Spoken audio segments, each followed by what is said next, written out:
প্রকৃতিতে এখন ঋতুরানী শরৎ। ভাদ্র ও আশ্বিন ২ মাস মিলে বাংলা ষড়ঋতুর তৃতীয় ঋতু এই শরৎকাল।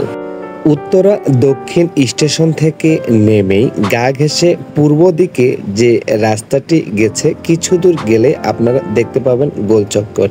যে গোলচক্করটি থেকে ডানে বামে যে কোনো দিকে গেলে আপনারা দেখতে পাবেন এই কাশবনগুলো। আসলে কাশবনগুলো দেখতে এতটাই সুন্দর যেটি বলে বোঝানো যাবে না। আমি আপনাদেরকে ড্রোনের মাধ্যমে দেখানোর চেষ্টা করতেছিলাম। আমার পরিবার নিয়ে সেখানে গেছিলাম, তারা খুব খুশি হয়েছে। যদিও কয়েকদিন ধরে যাবো করে যাওয়ার সুযোগ মিলতেছে না।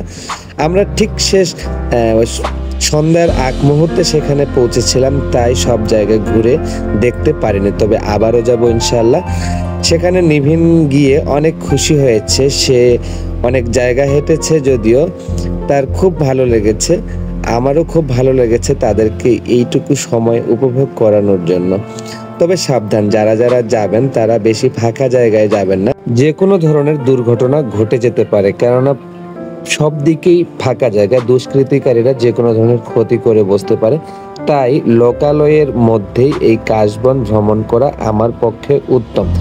সবাই ভালোভাবে সুস্থভাবে কাশবন দেখে উপভোগ করে আপনাদের নিরে ফিরেন, এই আশা ব্যক্ত করে শেষ করছি আমাদের এই ছোট্ট ভিডিওটি।